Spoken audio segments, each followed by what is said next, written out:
You are listening to GHP Radio, powered by iTrackRadio.com, your independent music source.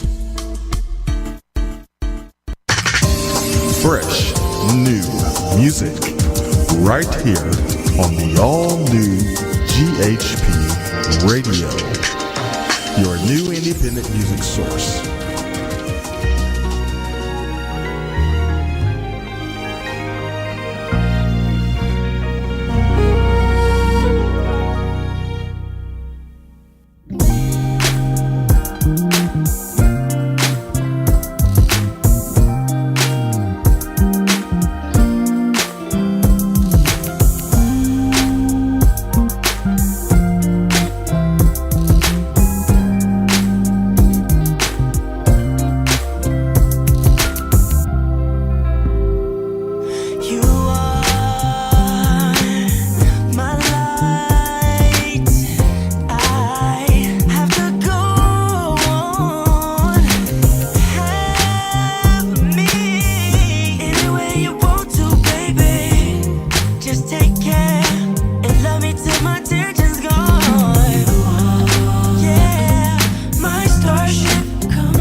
There's nothing like summer smooth jazz and R&B night at the View Music Bar. Join us Sunday, August 25th at 7:30 for a night filled with smooth jazz stars like Billboard charting artist Niels, award-winning songwriter and musician Michael Garvin, UK's top-charting soulful artist Joe Levy, our very own SoCal's hitmaker, trumpeter CTK, and smooth jazz award-winning international charting vocalist Heidi Tan. Spending all my nights, all my money going out of the town. Don't miss this unforgettable evening at the View Music Bar and Lounge. Sponsored by Skin Protocol Med Spa, Fast Fix Jewelry and Watch Repairs, and East Coast Artist Agency.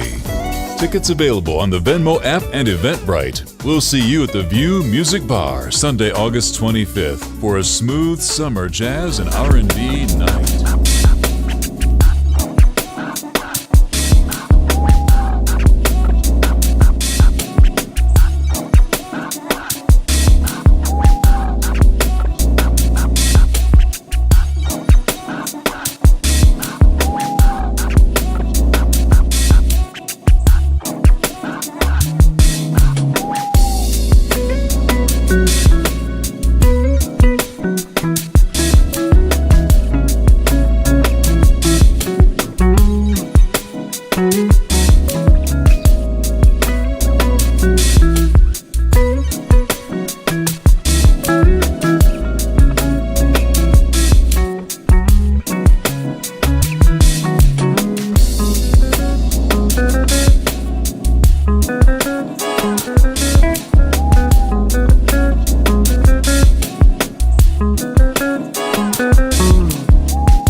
Y'all, this is what records used to sound like.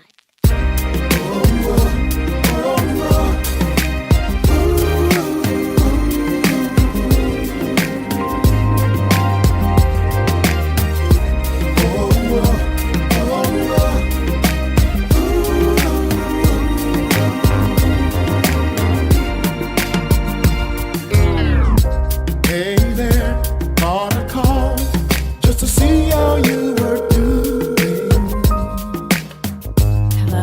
Oh, oh. Felt the need to let you know that you are on my mind. Oh, oh. Is everything okay? Is there something you should tell me?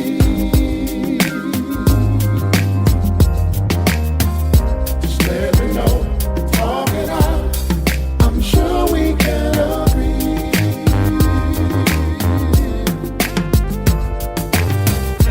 I will always be around.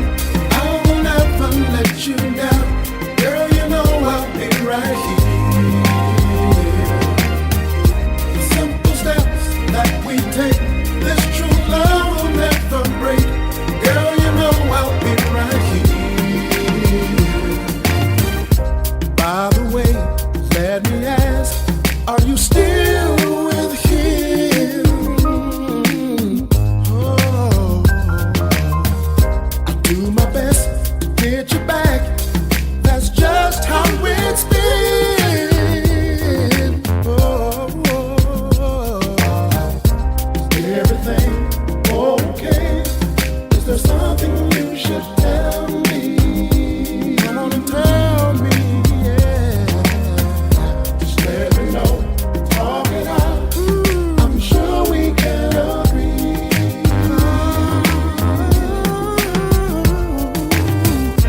I will always be around. I will never let you down. Girl, you know I'll be right here. I will be right here, baby. Simple steps that we take. This true love will never break. Girl, you know I'll be right here. Well, I will always be around. I will never let you down. Girl, you know I'll be right here. Simple steps that we take. This true love will never break. Girl, you know I'll be right here. Well, ooh, yeah. Na, na, na, na, na. Oh, oh, oh, oh, I'll be your rock country road. Yeah, yeah. I'll be your daddy. You will be my baby girl. Ooh, yeah. I will always be around. I will never let you down. Girl, you know I'll be right here. I will always be right here. Simple steps that we take. This true love will never break. Come on, girl, you know I'll be right here. Always here. I will always be around. I will never let you down. Girl, you know I'll be right here. Simple steps that we take. This true love will never break. Girl, you know I'll be right here. Oh, baby, yeah. I will always be around. I will never let you down. Girl, you know I'll be right here. I will always be right here. Simple steps that we take. This true love will never break. Just call girl, you know I'll be right here. I will always be around. Stay just a little while longer. Be free with me to love underneath the stars in the night sky. Feels like heaven, a reprieve. No troubles as far as I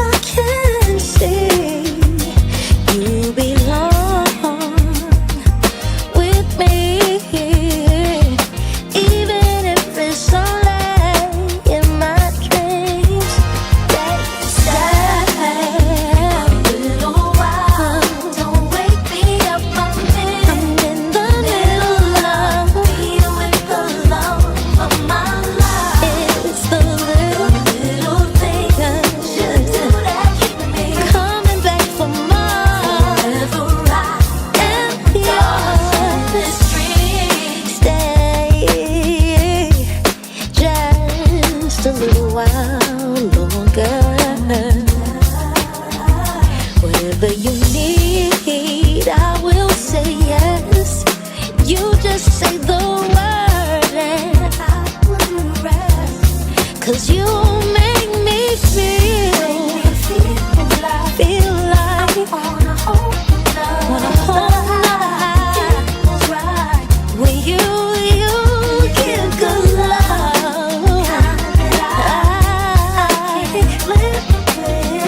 baby, all I want is you with me. Say you stay a little while, in the middle, of my life. It's the little things you do that keep me coming back for more. I can't go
on the weekend. Yeah, yeah.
Yeah, I know that's right.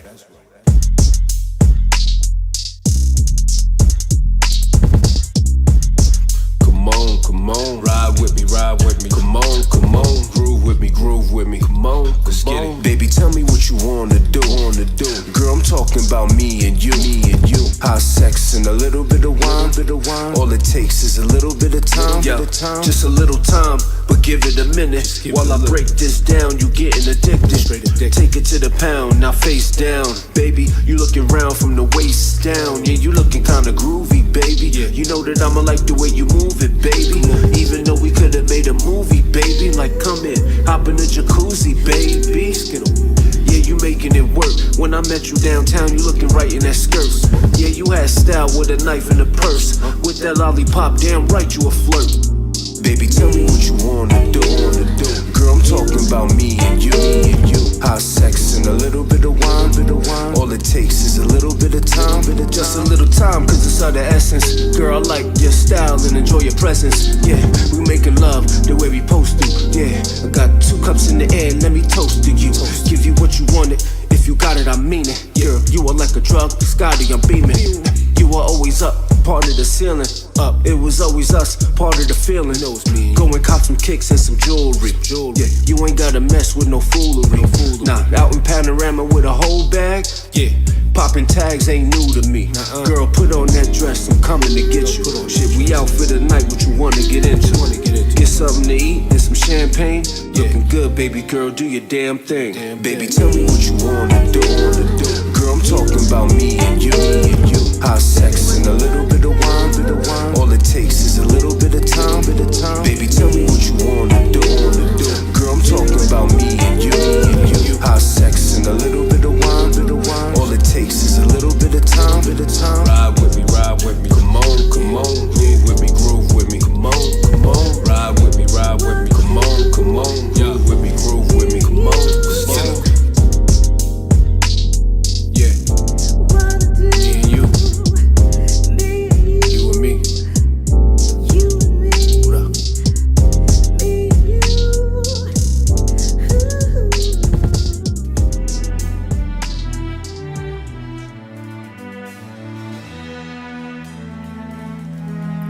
If you L-O-V-E me,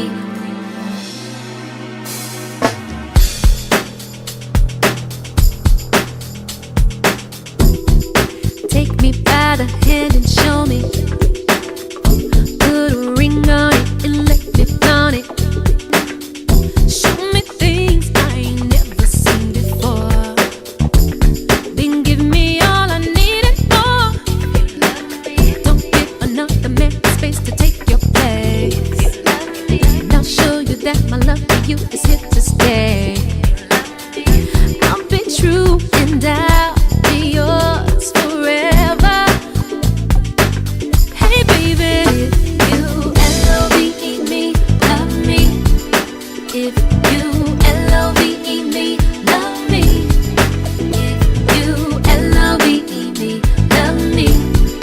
If you L-O-V-E me, love me, love me.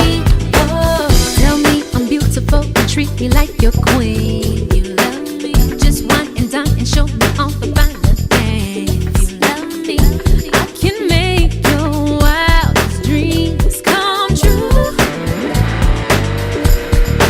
You love me, don't give another man the space to take your place. You love me, and I'll show you that my love for you is here to stay.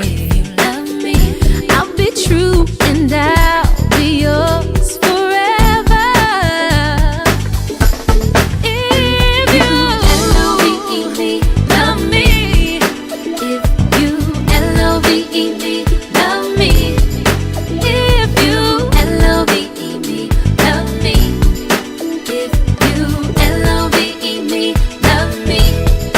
I waited long enough.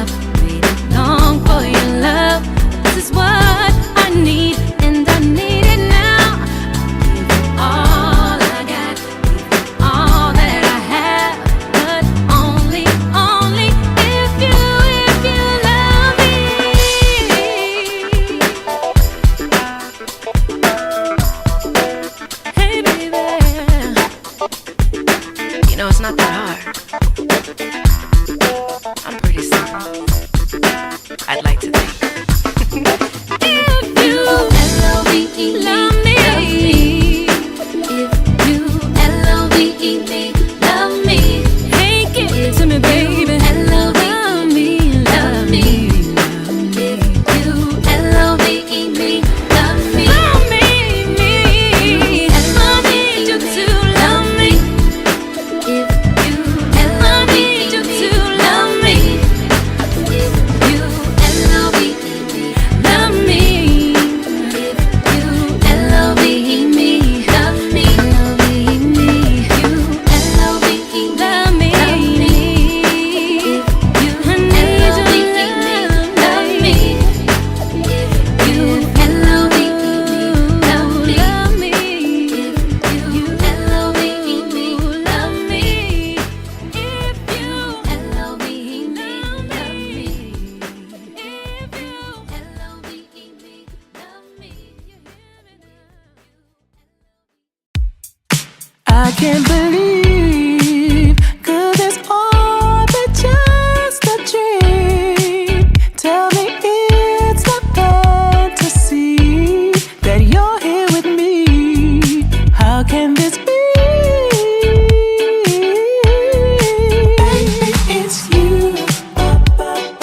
No one makes me feel the way you do.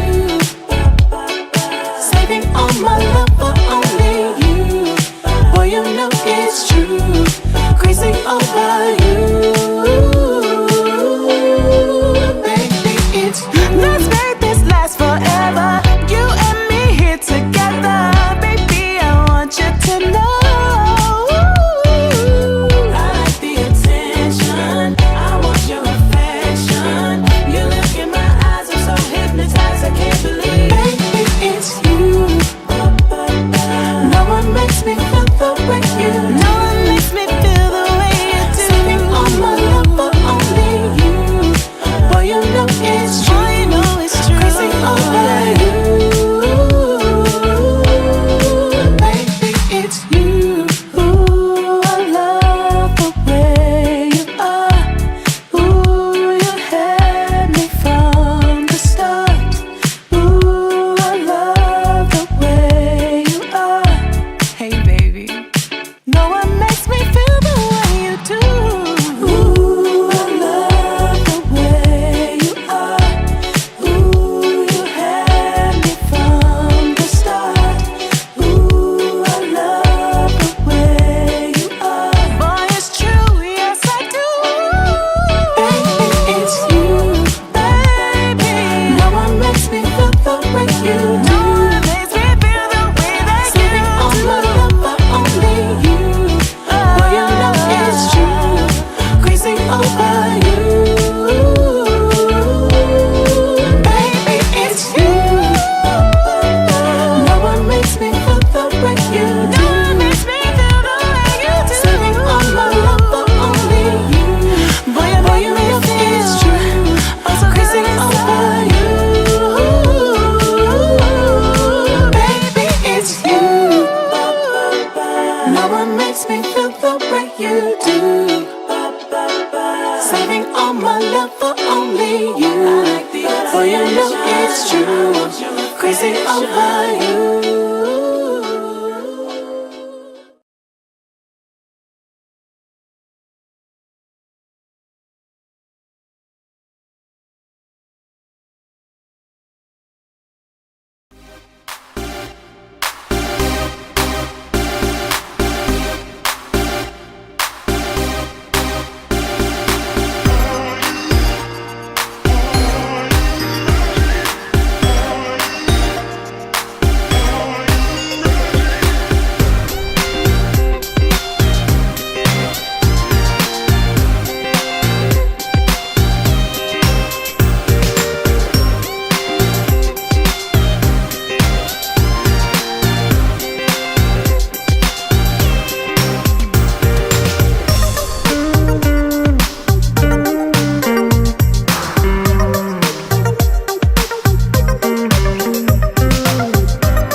Welcome, everybody. Welcome to the Indie Live spot. I hope you all out there are having a wonderful weekend so far. And of course, I know I am. And then, of course, I have my co-host CTK and Vaughn here. Shar's on movie set this weekend, but we have a great guest today, though. Check out, we have Mr. Lavel Memphis Jackson in the house. Welcome, sir. I know. Right. Hey, what's going on? Hey, all right, man. Everything's going good, Excited. man. Welcome to the show, man. We're excited about having you on, man. And All right. I'm excited to be here, man. Looking forward to a great conversation. great. Glad to have you because got to hear some of that wonderful music, man. You sent me a collage of different type of music, so I really appreciate that because Yeah. I like hearing different type of stuff. I'm not an inside the box type of guy. I like listening to everything. So That's true. but I thoroughly enjoyed what I heard, man, and you have some different flavors going on, so that's cool, real cool. All I right. Thank also you. have partaken in listening to that, and I totally agree with you, Gary. Mm-hmm. I totally agree. It's flowing. I even pulled up my trumpet, put the meat to it, and was going to it. I said, okay. All right. You know me, Gary. I'm Oh yeah, okay. I know. This is smooth. I love it, Lavelle. Keep Thank it you, up, my man. Mhm. Appreciate it. Yeah, and plus I want to send a special shout out to my partner Al Lindsay for hooking us up with Lavelle. Yeah, that's my dog. Yeah, and he's a great artist as well. And Oh, yeah. just glad that he connected and got us connected. So again, we welcome you, brother. And again, music is awesome. Thank you. I'll let Vaughn get in on it here. I know Vaughn got something to say. Maybe. As always. Well, Mr. Lavelle, man, you know what? You said you were up near the Michigan. How far up Michigan are you? I'm like, we're kind of like in the middle. Not in the thumb, but right in the, everybody do the Michigan thing here. So Yeah, right, exactly. So Well, you're right right in there in the- that corner. Yeah. Yeah. Yeah. So, right about 110 miles from Detroit. Okay. Straight So, north. in your the style that you have, I mean, is it primarily R&B, or do you do a little bit of what they call Southern soul as well? Yeah, I do a Southern soul artist. That's where I do my Memphis Jackson. Okay. Anything that would say Memphis Jackson. That's my Southern soul music. But Lavel, I do gospel, R&B, blues, and soul. But I'm kind of one of those guys that can like a chameleon, and I guess I can adapt to any music situation. But Memphis Jackson is strictly Southern soul, or the soul music. But Lavel,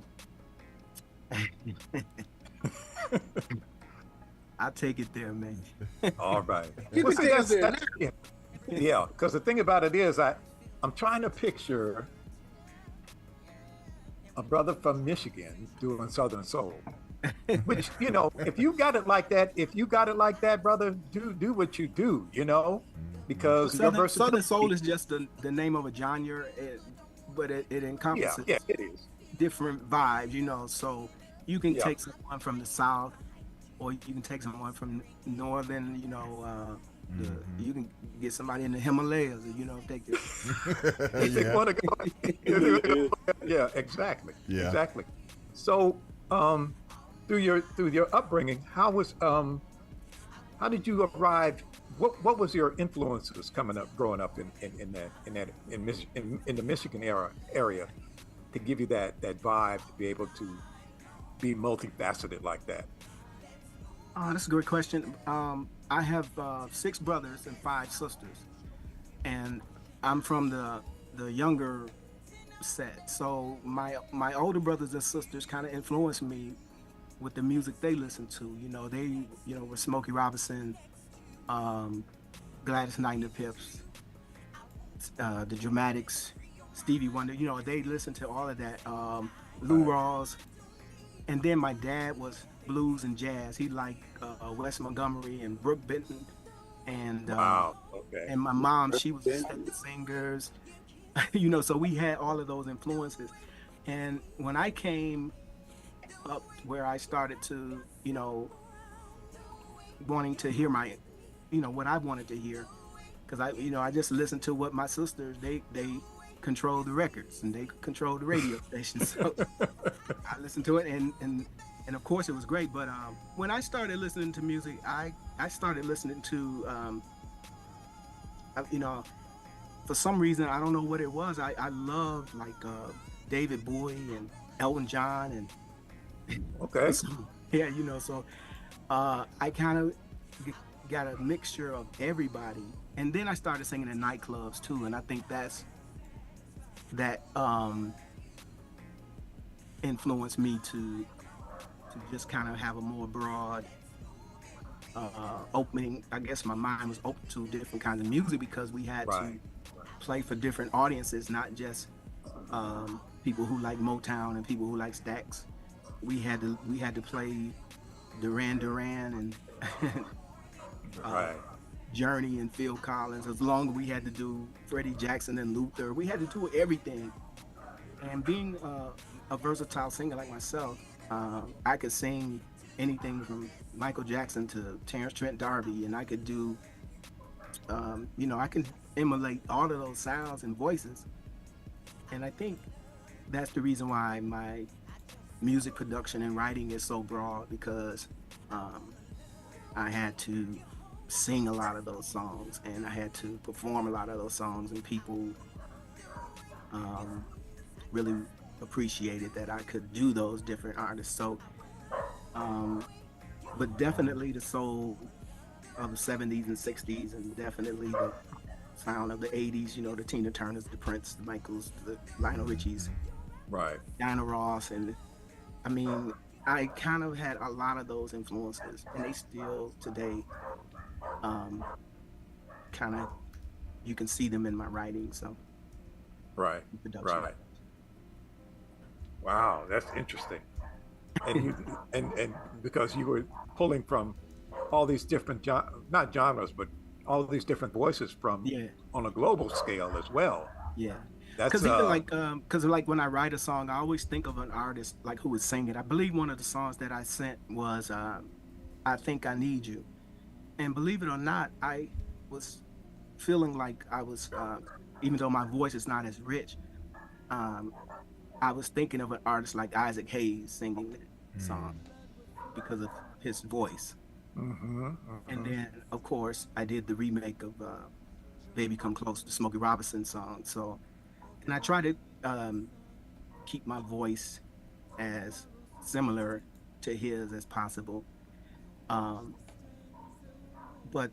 of course, now that I because I'm touring right now, and I do shows with the Dramatics featuring El Reynolds, so the old school group sound, the harmonies, and I kind of incorporate all of that into my music. So wow, beautiful.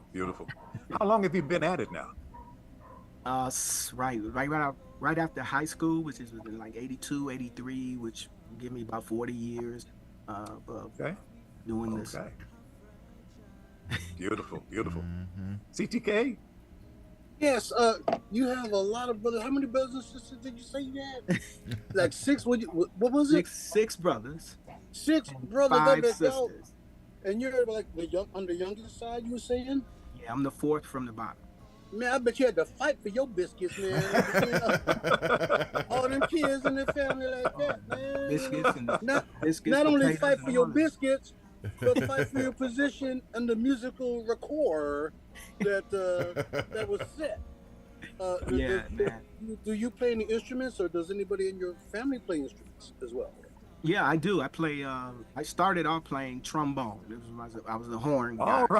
All right. You know, That's my man right there. Yeah, trigger bone. I was a horn player in school. Then I play bass. I play guitar and keyboards. I play drums, and it was because of I was in a band and playing trombone, and we were learning. We played all instrumentals, and we were learning this song by Heatwave, "Mind Blowing Decisions." Oh man, that's my Oh jam. my His head on gosh. Yeah, division, I like that. And while we were rehearsing, I was singing, and the drummer Okay. and our drummer said, "Man, you should sing." And I never thought about it. And he Right. said, "Sing," because he said that's the one thing we don't have, a singer. Mm-hmm. And so I sang that song, man, and being a horn player, you kind of in the background, Mm-hmm. but when you're a lead singer out front, Yeah. and when I mean, just the whole total they looked at me different, the audience and the band and everyone. It was kind of like, wow, I don't even know how to even put it, but being a singer was just, I said, wow. So I'm saying all that because one of the first concerts I went to was Teddy Pendergrass, Mm. and I came home after that concert, and I told my mother, I said, that's what I want to do, because the reaction. I mean, they were throwing like underwear and Oh yeah. Yeah. and it was like, wow. I mean, it was just amazing. I went to the concert to see the Whispers because I was into the singing roots. Yeah. But Teddy Pendergrass was the headliner, man. And when he came out, I think within like the first 30 seconds, he had this red shirt on. It was like soaking wet, and the ladies were throwing. I mean, Yeah. That all you smelled was button roses, and it was. I told my mother. I went home and I told my mother that day. I said, that's what I want to do. Yeah. And I get it. because of the reaction of the singer of what happened, and I've never gotten that reaction ever, but I mean, he turned me out that night. I was just, You're not missing out on nothing, Lavel. If you have not got that kind of action, that panties this wide, you ain't missing nothing, bro. Have you had any of your brothers and sisters on any of your music, or have them produce with you as well? that's a great question, but no. I have one brother who probably could sing probably as good as I do. I won't tell him that, but I think you just did. he don't know. He don't know it's him. But no, because he does karaoke and things like that, and I think he's really good. But I think he's the one that I would probably do something with if an opportunity ever came up. But other than that, most of my brothers and sisters are not into the singing or performing or artistry thing like I am. So, Wow. It just made me realize that, yeah, young man first stepping out, singing in front of a crowd, and all of a sudden the women start throwing their underwear. Yeah, I guess most men would always say, yeah, that's what I want to do. I thought it was gross the first time I experienced it. I didn't, I was like, ugh. I kicked him off the stage too. it's funny you mentioned that because it was happening to him. Like you said, if it would happen to me, Exactly, I'd probably yeah. be like, man, what? Yeah. I mean, I've got an occasional bra phone at me playing at the bases, but I went to see I went to a blues concert too with my father. We went to see B.B. King, Albert King, Bobby Blue Bland, and Coco Taylor. I remember all these artists. Whoa, that's a And the good same one. thing happened with Bobby Blue Bland. They were throwing their underwear, and he would pick them up and make jokes about them. And but I just thought that was just bizarre, that they would throw underwear on their artist. But now I know it's very common. So Lavel is better than tomatoes and cabbage. I tell you You that. got that right. I think I've had like gold, like jewelry through on the stage, like Whoa. racist. My goodness. And, so That's you new. you try to act cool, like it's like like it's no fade, but in the, you sneak down and pick it up anyway, like Bobby Brown snuck down and picked up that cocaine he dropped when he was from the BET. Uh-oh. We knew it did back in the day. Lord. Oh yeah, I seen that. But yeah, when somebody throws some gold or diamonds, you come on. Yeah, Yeah, I don't care. I don't Stop care how the show cool. for that, yeah, I don't care. All your cool gone because I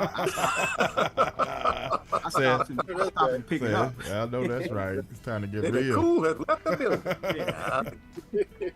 Yeah. So how long have you been performing, writing and producing for them? Writing, I actually started right after, the 19, right after high school. The band that I was with, the BAD band, we started writing, and we had our release like when I was right after school. So really a project that really did well. So 19, 20 years old. That's a good age.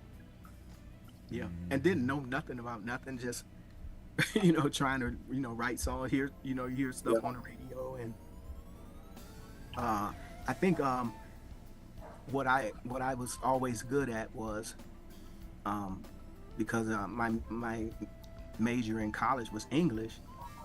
I could write stories, and so I would read, and so I would take something and or a line out of a song and just flip it to another song. So I was always able to make adjustments with another song. I want to say copy, but make adjustments. Right. But that's what I would do. I would take a situation.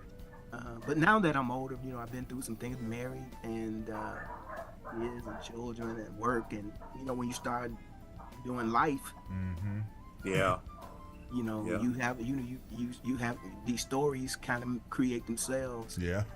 And as a writer, you just have to be able to make a story out of something that you've seen or heard, and that's what I do now. But at the beginning, man, it was Yeah, it's rough in the beginning. because you don't know nothing. Yeah. You learn as you go. You learn. And so You definitely do. you just kind of make up situations. We had a song called Secret Admirer, and we had a song called Stay a While Long. About the girl. You want your girl she want to go home, but you want her to stay. And I wasn't even in no situation like that. So you just make stuff up, but you kind of think like, man, what do I need to do to get her to stay a while? What can I say? So, and that's how your songs come about. But all I want is you, just babe. Really simple titles, but if with a good singer can like Jeffrey Osborne with On the Wings of Love, a good singer can take a simple thing and like even Larry Graham when he sang One in a Million. Ooh-wee. I like that. Yeah. Yeah, man. Because he wasn't really known as a vocalist. But Yeah, more of a bass player, wasn't he? Yeah. But he sang that song and he put his heart into it. What's it? It's this other singer. He does all these little body contortions. He had the song "You Are So Beautiful." Joe Crocker. Yeah. Just not a great voice, but he could just make a song emotional with his body movement. Anita Baker does that too. So Yeah. but she's an excellent singer, by the way. But anyway, but they know how to just make a song because of their passion, because of their just the way they can create that emotion in the song. Some singers can do that. Right. And the thing about how I look at it is that when you get to those singers you just mentioned, that was a lived experience in their life. That was already lived experience in their lives. So they had plenty of material to go to make that thing work. And you talked about Larry Graham, the way when he said 1 in a million, chance of a lifetime. Yeah. Oh my gosh, You knew exactly where he was going with that song. Exactly. Yeah. Oh, Yeah, he was lucky. Yeah. Yeah, fortunate, extremely fortunate. Very much so. So yeah, I agree with you wholeheartedly on that, man. Now, Lavel, I have a question for you. As an artist and a performer, and when you're doing live, you have to pay your dues on that stage, and you have to go through a lot of TBF. It is essential that you go through the TBF because you learn from that greatness. Y'all are probably wondering, what is the TBF? Trial by fire. Yes. Where every performer or artist has gone through that at one time or another. Yes. Now, I want to know, what was your first experience going through the TBF? Wow. Okay. The one example that comes to mind is a friend of mine called me to sing. He had a nightclub band, and he called me on a Sunday night and wanted me to sing Monday. Mm-hmm. I had to learn about 30 songs Woo. overnight. Wow. And so, and you know, I'm big and bad. I say, yeah, I can do this. And so I'm used to, like I said, I was used to singing and, opening up for Roger Troutman and the band that I was in. We was recording, we was doing originals, so we were doing concerts and the singing in a nightclub. This was my first time ever, so it was just a different vibe. Anyway, so he called me and asked me, hey man, our singer quit on us, we need a vocalist. And I said, when you need me? He said, tomorrow. Wow. I said, what I gotta learn? He gave me the list of like 20 songs. So anyway, I get there to this place. We were up in Traverse City, Michigan in the 80s. I think if it was 6 black people in the whole city, that was the band. Mm-hmm. So everyone was kind of, this was all new to me, singing in front of an all white audience. But anyway, so the first song that we were on stage was Hello by Lionel Richie. Mhm. And the guy asked me, he said, can you sing this song? And I said, yes. Oh, yeah, I can sing it. I can sing anything. And I get up there and I hear the intro and I froze up. The deer in the headlight kind of thing. Oh my goodness. I couldn't remember the words. I couldn't remember the melody. I didn't know who Lionel Richie was. I didn't know. Oh Lord.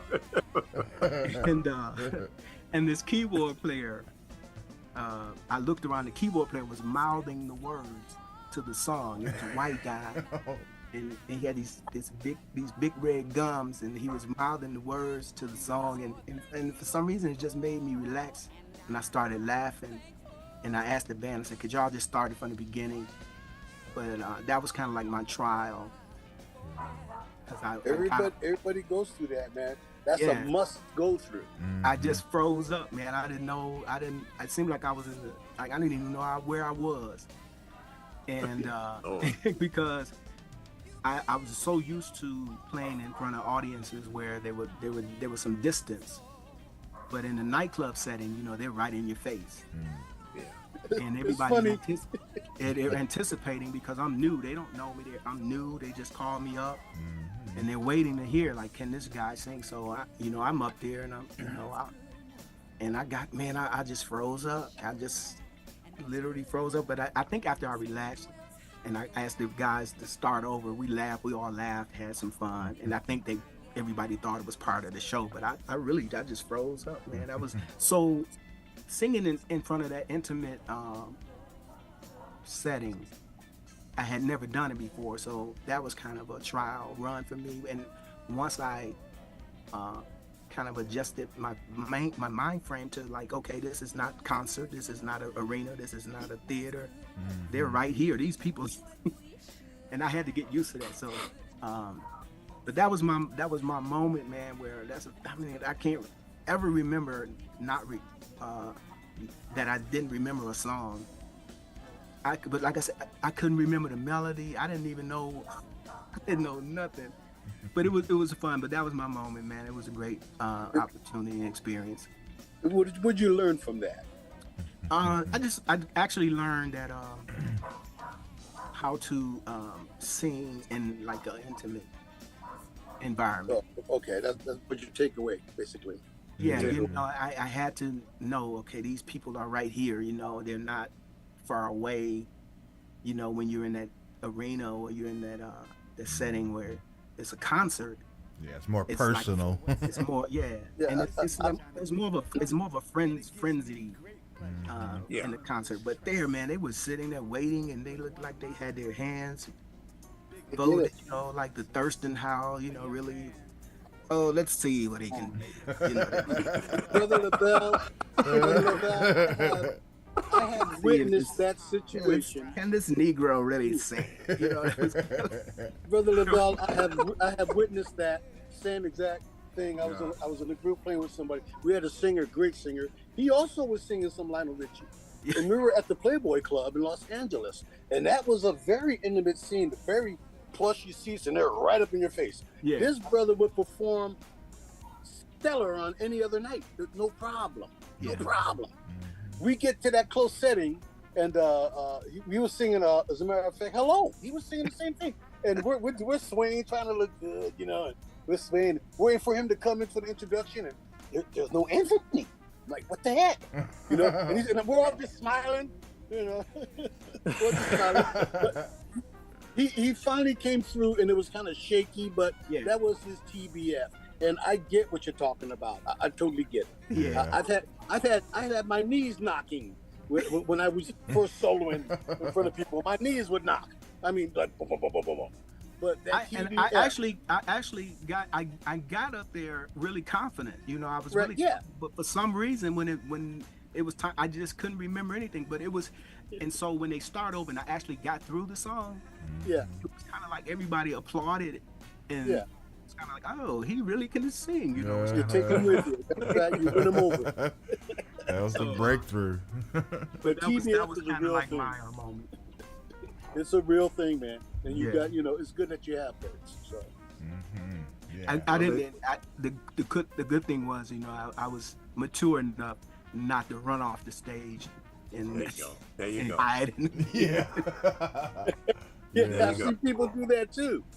I think that's what made it seem like it was part of the show, man. When my laughter and the band laughed, and that just made me relax. I loosened up really good, and for some reason, man, I worked with that band for a couple of years after that, so it was pretty cool. Really good experience. But Lionel Richie, Hello.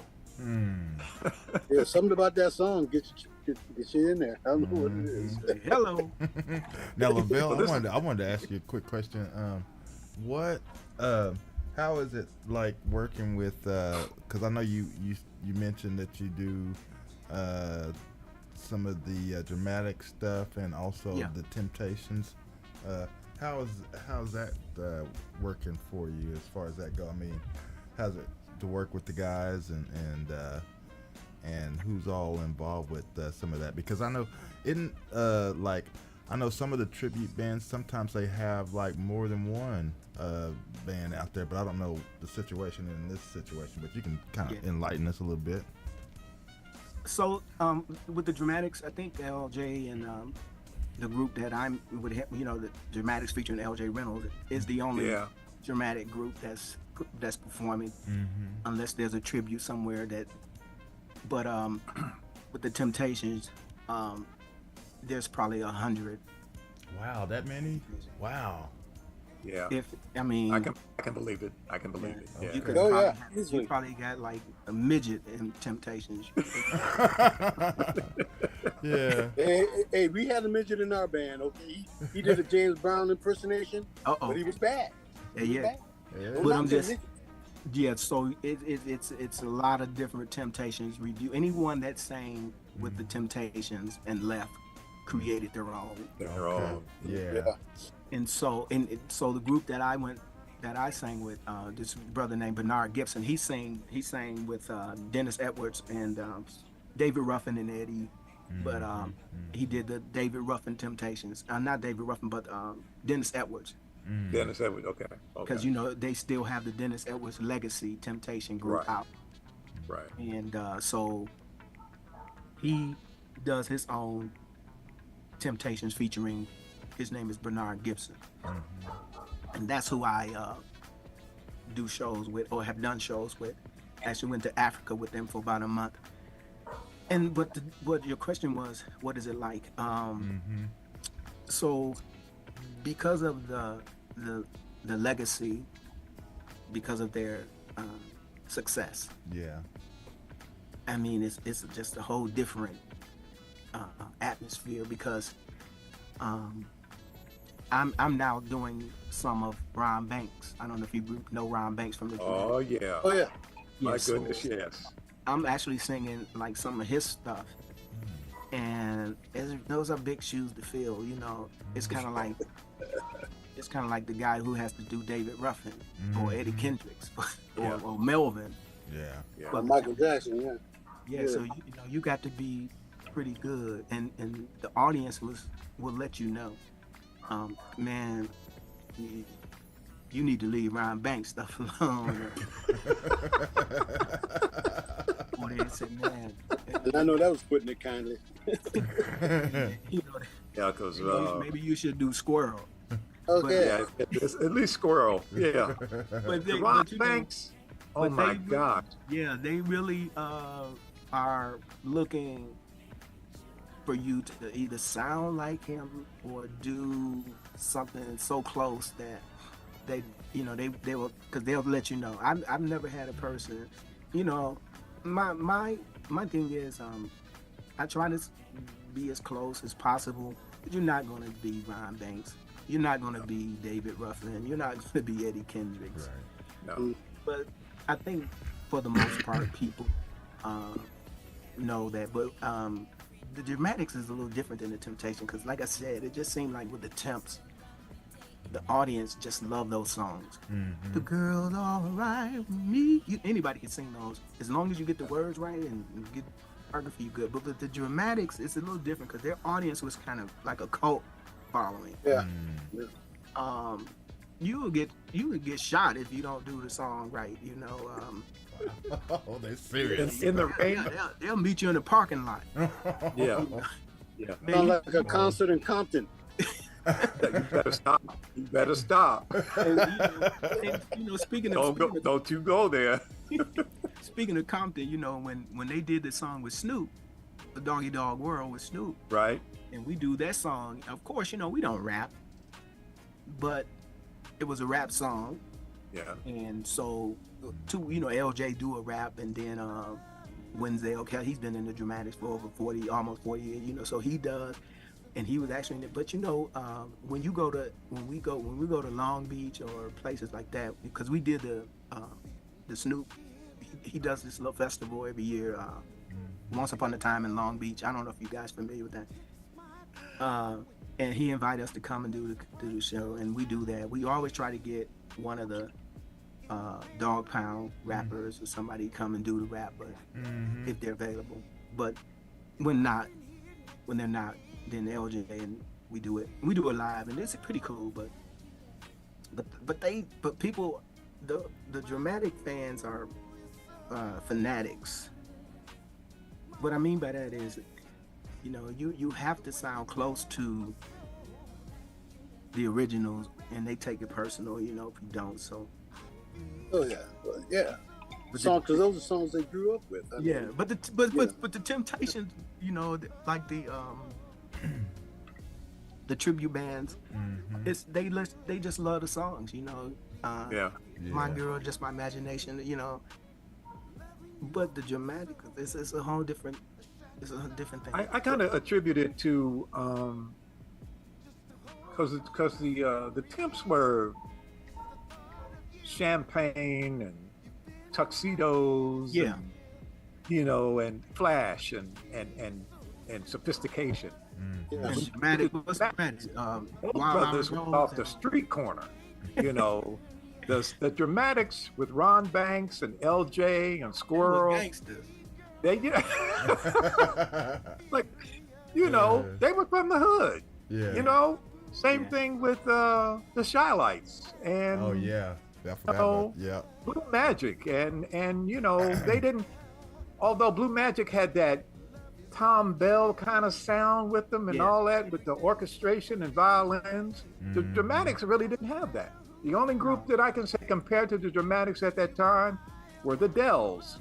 Yeah, Oh they'll yeah, the Chicago, Dells. yeah. Yeah. You know, with But yeah, so but you're absolutely right. It's like you said, the Temps were part of the that Motown thing, man, that Motown. machine. Yeah. and Dramatics being more street, more the hard. Dramatics was kind Or of hard, you know, they were singing that serious stuff, man. You know, they and, were just they were kind of, you know, they performed for the gangsters and for the, you know, clubs like 20 grand, you know.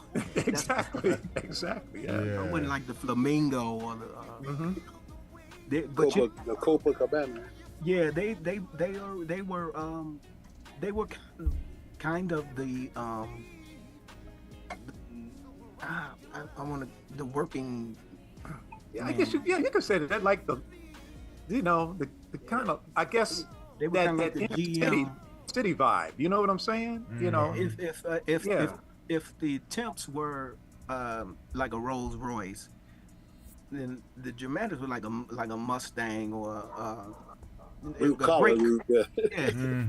Yeah. Yeah, that's a good analogy. Riviera. I was going to say maybe a Working man, Cadillac or a deuce of a quarter. Oh, definitely a Cadillac, but you know, but that's what people they saw the Dramatics as, like the group that, man, because you can they had like the romantic songs, they had the dance songs, but the Temps were just so polished. Yeah. That, you know, they were just polished from head to toe. The Dramatics was a little more rowdy, ghetto. But so I love singing with them because of that, where people kind of uphold you to a certain vibe or standard that they're looking for. Oh yeah. And they'll let you know, wow, man, you do a good job. You know, Ron Banks will be proud of you. So when I hear that, man, I love it. Wow. Yeah. So Yeah. Now I know you're coming to LA. Yes, sir. To the East Coast to do. You mentioned that show with like 100 groups. Where else are you going to be performing? Because I know you're not just coming out for a little 5-minute spot. Okay. So No, where else are you going to be? Are you going to be doing other things out here besides that during that time in August? we usually go in and leave out. We get in the day before and maybe do some promotional things, but with that type of lineup for that concert, I mean, like you said, there's no room for error, so you got to be ready to make a move and to do whatever in terms of promotion, because I think there's going to be some type of PBS recording of this. Oh, cool. Where they're going to do, I don't know the full details of it, but just kind of like heard, those DVDs they do. So Yeah. I think this is going to be some kind of situation like that. But now, Gary, I have to run. Oh, okay. But you know what I got to do. Yeah. I have to run, but I want to say, Lavel, it's been great talking with you. okay, great. I think you're a right-on cool brother. I hope to run into you personally someday. Oh yeah, definitely. Likewise. And Vaughn, I'm glad you made it. I glad I made it too, and always good to see you too, brother. You know how we do. Oh yeah. You know you're my brother too, Gary. You know you're my brother. But before I go, I just want to give everybody a reminder. I want to thank Gary, the producer, for co-sponsoring the show that I'm doing on the 25th of August with leading Billboard smooth jazz chart-topping artists such as Nils, Yeah. Michael I forgot my own brother's name. Garvin. Michael Garvin, Yeah. Heidi Tan, Joe Levy, and myself Yeah. at the View Bar. That would be August 25th for one night. We expect it to be a full house capacity show. People out there in the area, if you're there around Torrance, please come by. Thanks, Gary, for being a co-sponsor for that. Oh, yeah. We greatly appreciate it. And Mr. Adamo, man, yourself, I'll see you later. And Gary, we know we talk all the time anyway. Lavel, much continued success to you, my brother, and God bless you, man. But I hate to go, but I really gotta go. But God bless you all. Thank you, man. Appreciate you. Talk to you soon, fellas. Bye. All right. Bye-bye. All right, CTK. All right. Well, you know what? I think this would be a good opportunity or a good stopping point to play some of your music for our viewers, and then we'll come back and continue. And I don't know where to start because, like I said, you got a nice selection of different stuff here. But is there anything that you want to, for sure, for me to get out to our viewers personally? As the ones you sent me. To start out with first. Yeah, I can't even remember what I sent. I know I probably sent play the I Think I Need You. Okay, I Think I Need You. Let's see here. I believe I sent you that one. That's the one I mentioned that I. You did. Yeah. Mm-hmm. Yeah, tell us a little bit about it before I play it. That song, I recorded it and actually released it in 2020, right when COVID hit, March of 2020, and we released it overseas, and it really did well. It reached #1 on several charts. But because of COVID, we couldn't promote, so we didn't get a chance to do anything in the States with it. But I think it's a good song. That's the song that I mentioned when I was writing. I was hearing Isaac Hayes' voice, that deep, rich voice. Yeah. So you can tell by the way I'm singing it. That was kind of like my mood. But I feel like it's one of those kind of smooth kind of trance. But I Think I Need You is the song. But Cool, man. Well, let's let our viewers check that out, and then of course I might fall into another one before we come back. But okay, everybody just relax and get ready for this. It's going to be really nice. And if you just tuned in, we are talking to Lavel Memphis Jackson, and we'll be right back right here on the Indie Live Spot. Keep it locked. All right.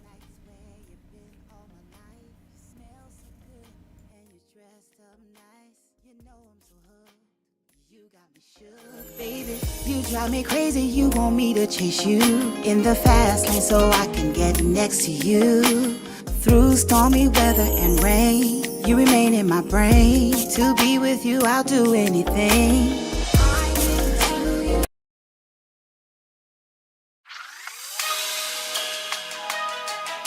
I need someone to call my own. No one has to be alone. I need someone to call my own.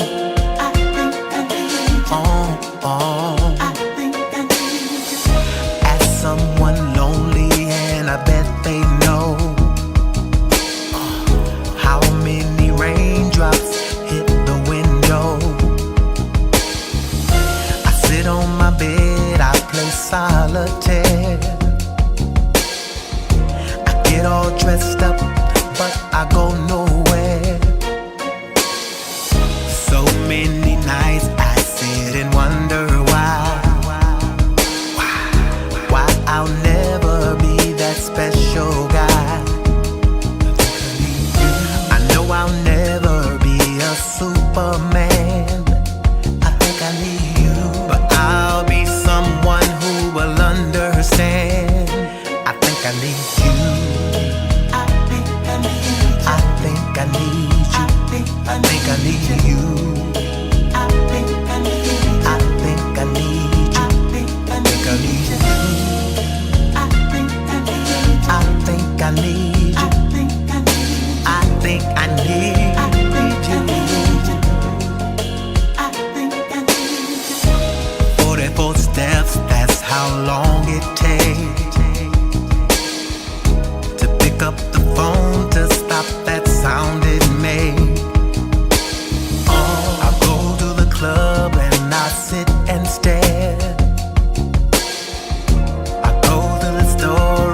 I hope she's there, hope she's there. So many nights I sit and wonder why I'll never be that special guy. I know I'll never be a Superman. I think I need you, but I'll be someone who will understand. I think I need you. I think I need you. I think I need you. I think I need you. I think I need you. I think I need you. I think I need you. I think I need you. I think I need you. Oh, I think I need you. I think I need you. I think I need you. I think I need you. I think I need you. I think I need you. I think I need you. I think I need you. Ladies and gentlemen, it's your man, the B.I.G.G.R.B.B. Big Rob, baby. But this is my man Memphis Jackson's record, baby. Big Rob remix. Get it up. It's wall to wall. It's back to back on the hill at the little old shack. This place is crowded. This place is packed on the hill at the little old shack. On the hill, there's an old shack with card tables tucked way in the back. Room dark, filled with cigarette smoke. Pocket full of money, no, I ain't broke. Jukebox playing that southern soul blues. I wanna dance, but I'm trying to be cool. Catfish sandwich cost a $2 bill at the little shack on the top of the hill. Yeah, yeah. Wall. It's back to back on the hill at the little old shack. This place is crowded. This place is packed on the hill at the little old shack. It's wall to wall. It's back to back on the hill at the little old shack. This place is crowded. This place is packed on the Big Rob, come on, give me something. Come on. 3 o'clock in the morning, all the rest of the clubs is closed. There's a place off in them woods where everybody goes. They serving catfish, hot links, and pouring some good old drink. Pour me a drink too, Rob. All my nieces, nephews, they puffin' on that stuff that stank. It's wall to wall, back to back. We on the hill at the little old shack. This place is crowded, this place is packed. We on the hill at the little old shack. It's wall to wall, it's a back to back on the hill at the little old shack. My name is the B.I.G.G.R.B.B. Big Rob. We on the hill at the little old shack. I started to leave, I'm ready to go.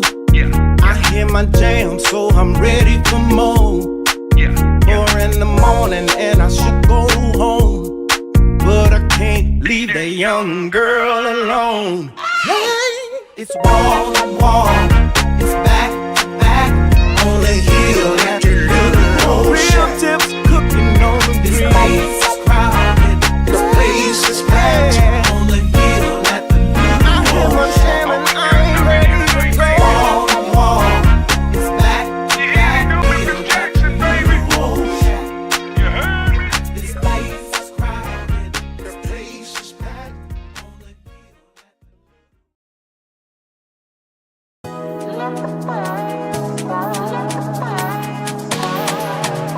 the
can't live without you. No, I just can't live without you. No, I can't live. No, I just can't live. I can't live without you. Can't live without you. No, I just can't live without you. Can't live. No, no, no, no.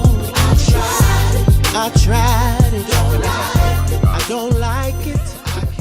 That voice.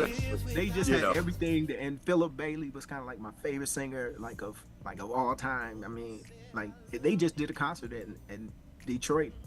I think it was 2 nights ago. Earth, Wind, and Fire in Chicago, but but like I said, that group right there. I mean, I can play their whole album. Even like the little they always, every album they had like these little interludes. Absolutely. You know, absolutely. They would hit you with that little bitty song in between. It's like a 30-second or a minute. 30 seconds, yeah. Right. Transition to an, and they had all of those little components about their album, man, that just really blew my mind. I was like, man, Maurice White was just like, to me, like just a genius. He And a lot of really people talked about Quincy Jones, but Maurice White, for me, Quincy was bad, is bad. But Oh yeah.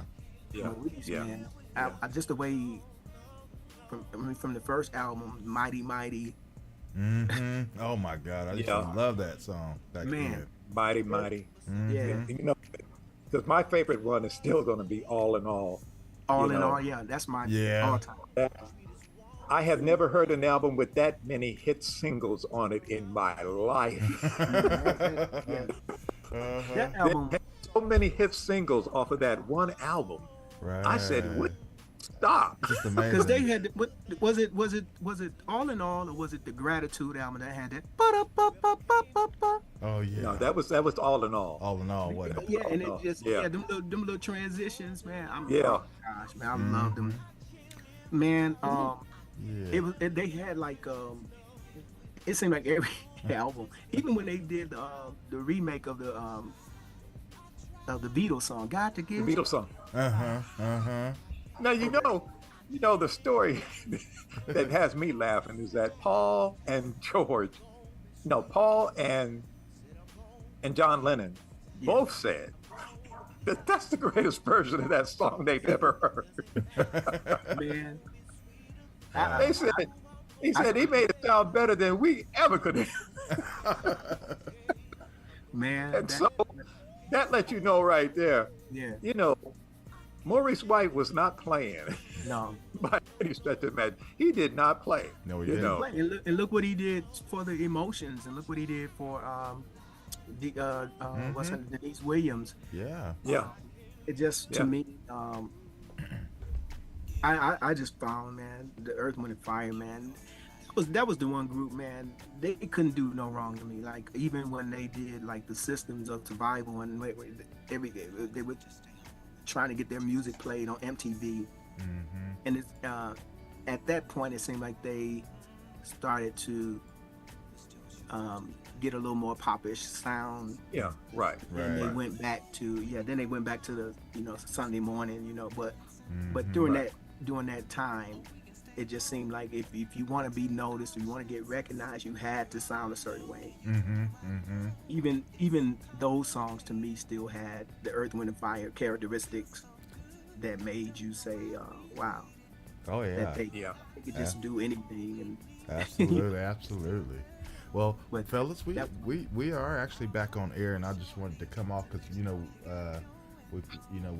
played the I Think I Need You, and then what I end up doing, Lavel, I played a couple more for our listeners because Okay. I wanted to show the range of your style, so we went right into Little Old Shack Man featuring Big Rob. Yeah, Big Rob, man. I was digging that, definitely digging it, and then of course we went into the Afrobeat remix track, Baby Come Close, as Yeah. well. So just kind of wanted to let them know you're not just, like I said, one piece of a journey. I mean you're stretching all over, so that's awesome, man.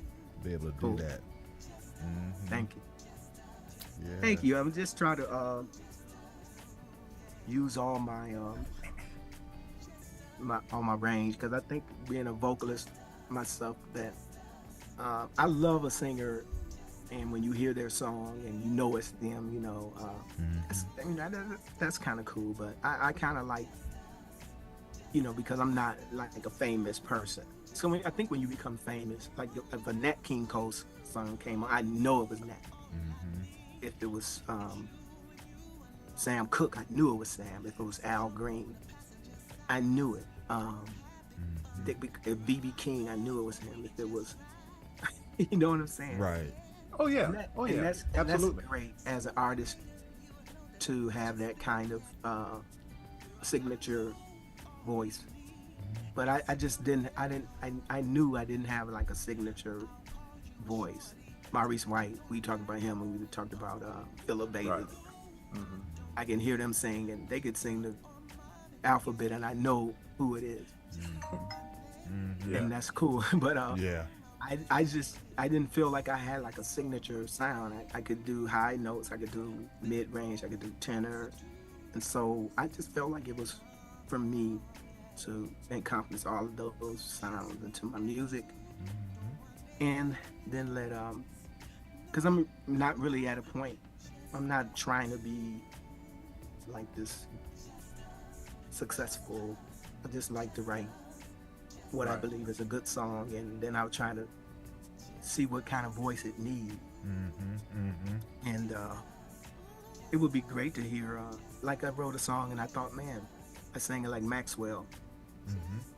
And then I would write another song and I would sing it like Prince or whatever. But Yeah. but it's kind of cool to have that kind of range, you know. Oh yeah. It really does. I mean, like I said, I was going through my Google page here, and you are a pretty prolific songwriter, brother.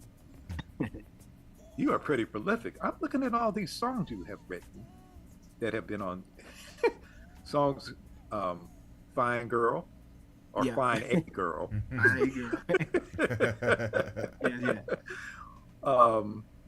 Leaving With Me.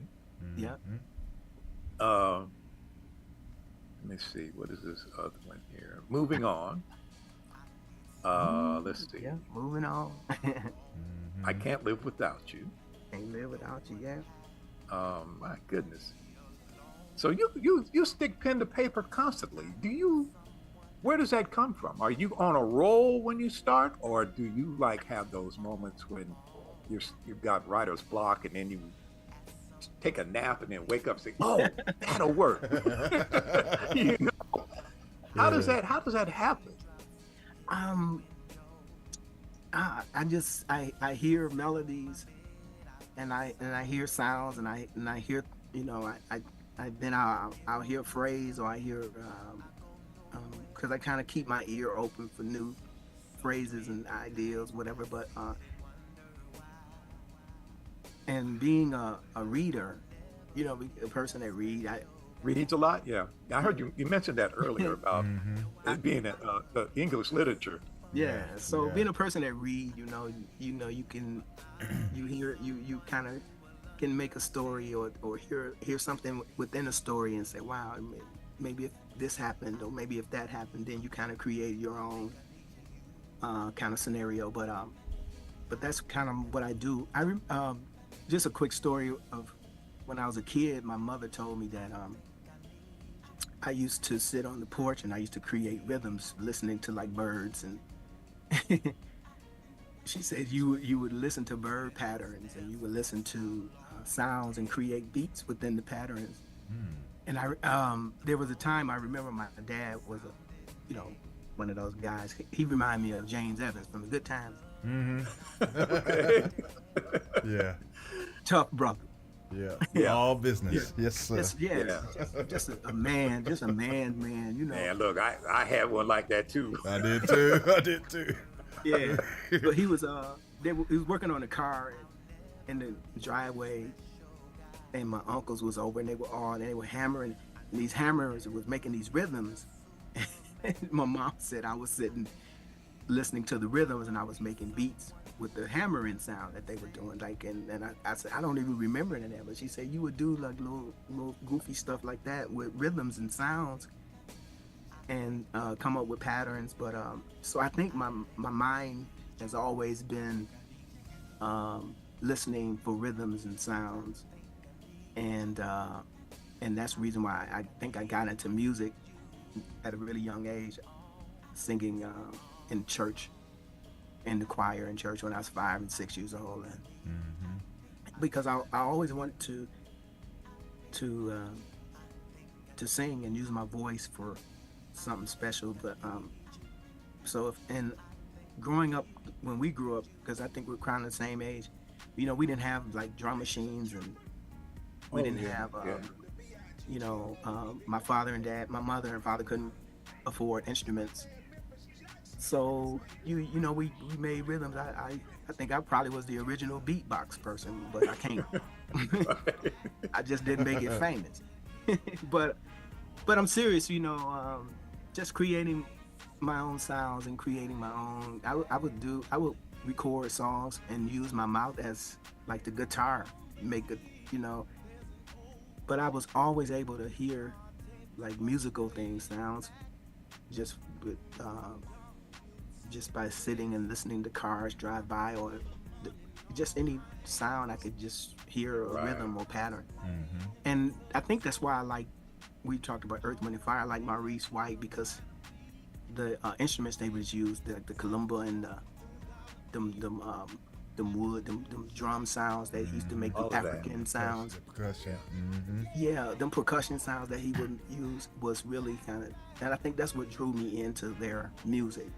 Those different sounds that you wouldn't hear in the Motown records, or you wouldn't hear in the big popular records. But they somehow made those sounds popular because they made it, they added jazz and but so I start talking about Earth, Wind & Fire, I lose my mind. But they're great group. But you gotta lose your mind over Earth, Wind & Fire. Ain't nobody can complain, brother. But I think that's just one of the groups, that when I talk about them, and I just their sounds, and they were just magnificent in creating just different style. They can incorporate everything and come up with In the Stone, or they can come up with the That's the Way of the World. Oh man! And then they will turn around and do something. You Can't Have Love, and they could sing a song. It was just a really that their album collection, or record collection, their song collection is just their catalog is like massive, crazy, magic.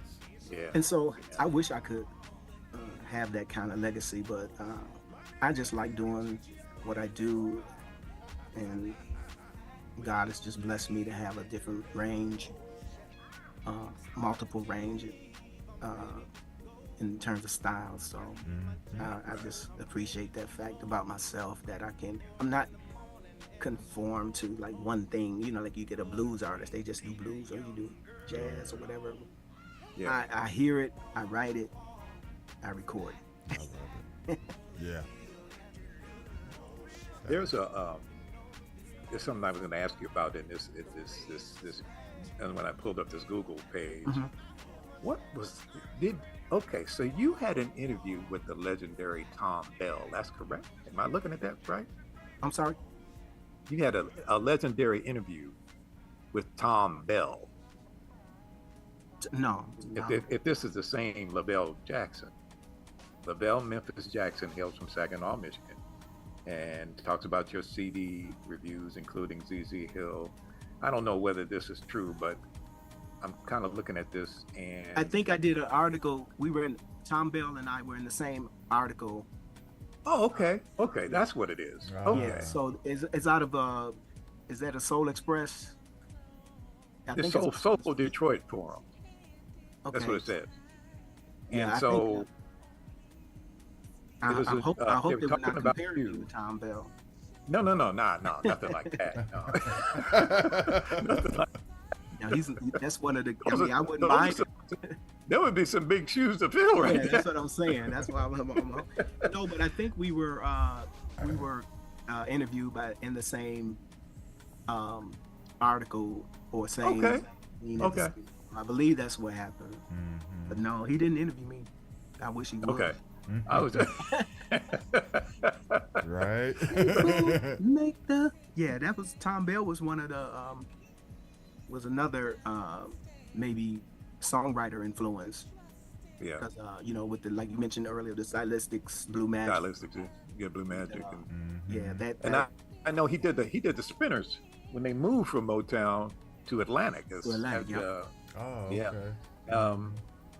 But he did mention something about Russell Tompkins Jr. in there, but that's about it. But yeah, I mean Tom Bell and that whole Gamble and Huff thing, Yep, Gamble. And you were talking about instrumentation a few minutes ago, and you were talking about how Earth, Wind, and Fire would have all of these things that I never thought I would hear in an R&B band. Because then again, they weren't an R&B band anymore to me. I always saw them as being something like an orchestral group because they were doing all kinds of stuff.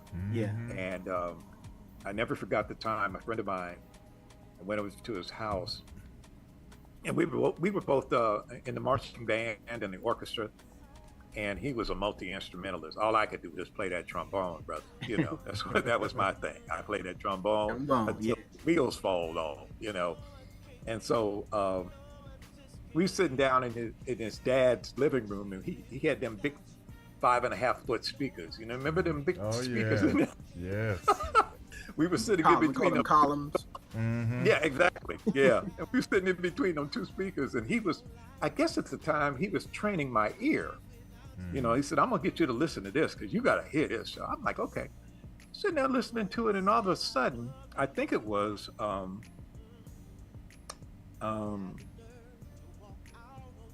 was the name of that Earth, Wind, and Fire album? It was either Gratitude or All in All.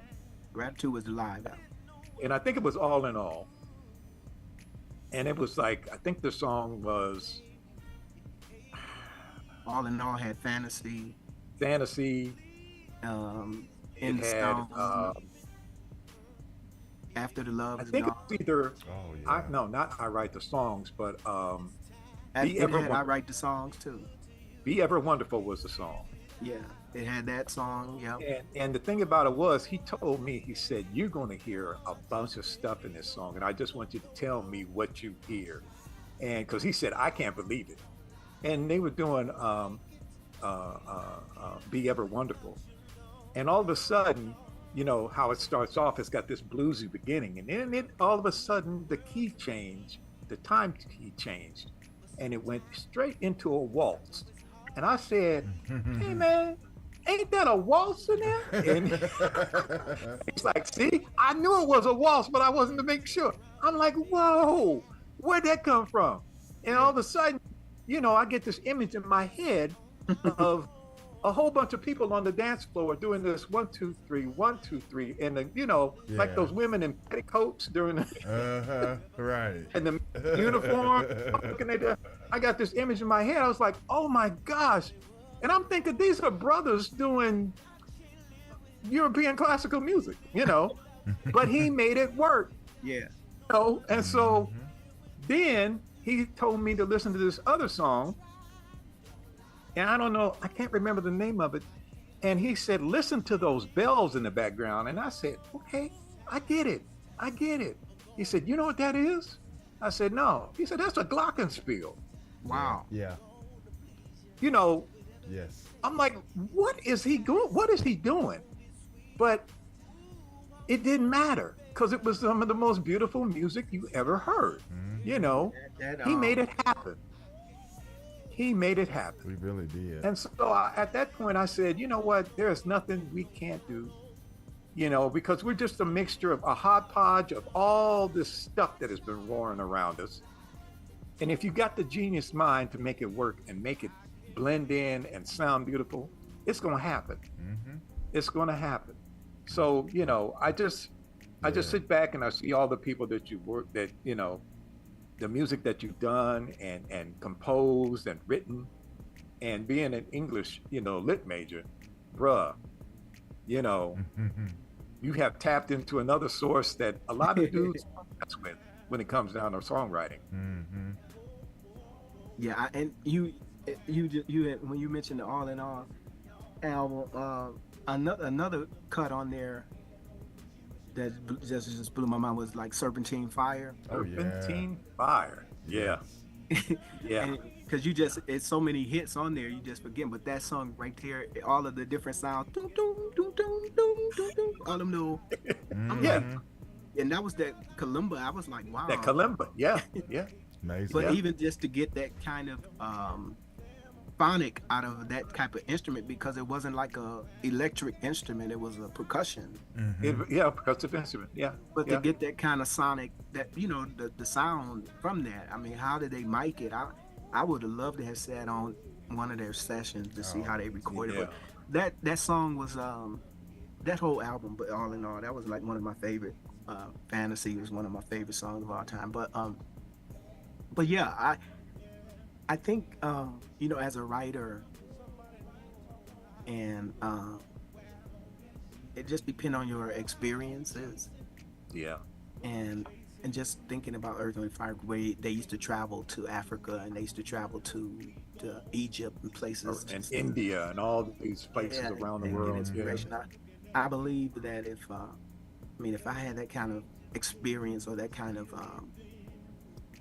I don't really know was their company or record company paying for that type of for them to get that kind of exposure, so they can bring that to the records. But but that type of experience would be, as a songwriter, be able to travel around the world and incorporate those experiences into your production, into your music, would be great. And that's, I think, when you hear a lot of new songs now, you can tell that the artists are limited in their travel, right?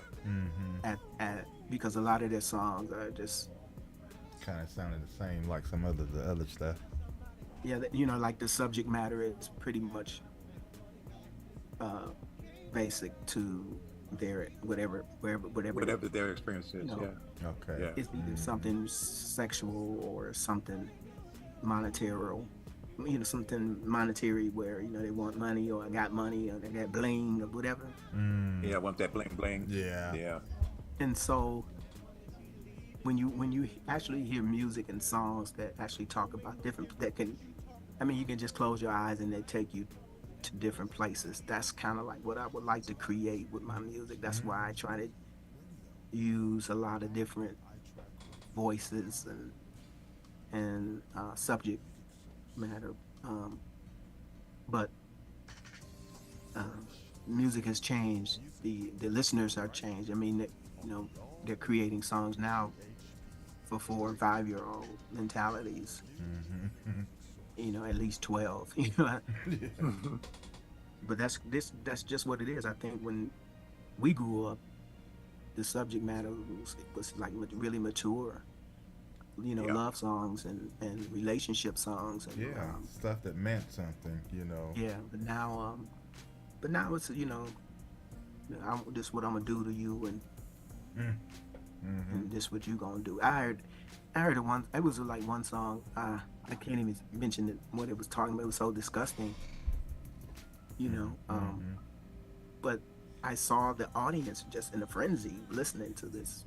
Right. And this is a female. When she's talking about just really just so. But that's kind of like we're in the age where social media, they call them influencers now. Right. They're not recording artists; they're influencers. Right. So, and that's what they do, is they're kind of influencing.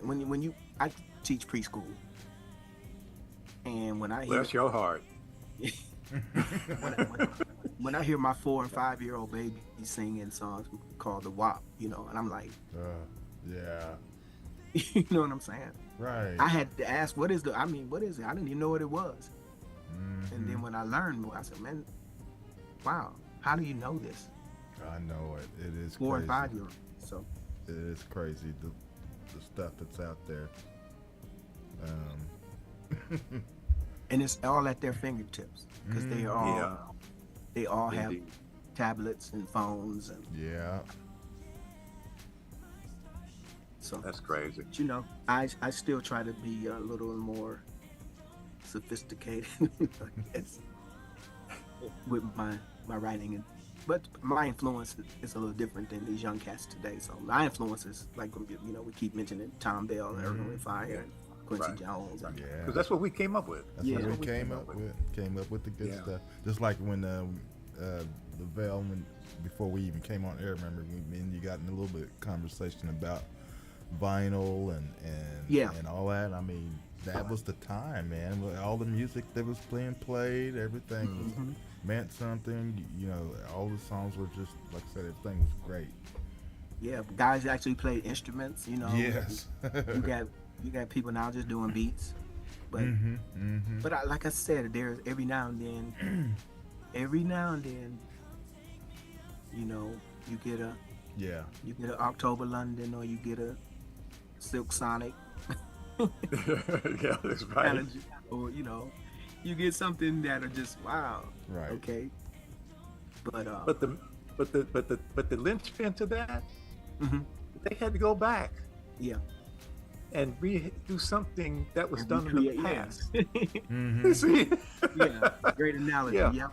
True. Yeah, because at first I was kind of really not when I heard the take on the Marvin Gaye thing. I thought that was really cool, but I'm like, you know, we've had Marvin Gaye, but I think he does a great job of it. But it's Marvin Gaye. Yeah. You know? And it's. I mean, you can't help who you sound like, but I think that but it's kind of cool. I mean, I think, you know, people like him, so I think it's bringing Marvin Gaye back to the table. So yeah, and that's what I was just gonna say. I kind of appreciate whenever an artist do take on that type of style of music and bring it back. It kind of almost introduce the young people to some of the, you know what I mean, some of the great stuff that we used to listen to. So yeah, because even when Bruno Mars and they did the Silk Sonic thing, I mean, that kind of made people like Con Function. They good example. Good example. Who was Con Function? Yeah, because in fact when Felton Pilot, he came on to our show and we talked about that, because he said that when they did that let's see, was it Love Train, when they did that version of that, brought that out, and you know, I guess they kind of connected, and he actually, I think Pilot said that the group, they end up doing one of Bruno Mars' song, kind of did a version of one of their songs just for appreciation of them doing, you know, bringing attention to that track Love Train when it did that, you know. It really, and even the song The Door Open. Yeah, listen, leave the door open. Yeah, yes. You know, they took that, you know, that was like Dramatics. That was like Blue Magic and Delphonics, you know. So that's exactly what it was like. And then they, I think they featured like Bootsy on one song, and it had that old kind of Bootsy vibe to it. So, you know, and I think they're bringing back the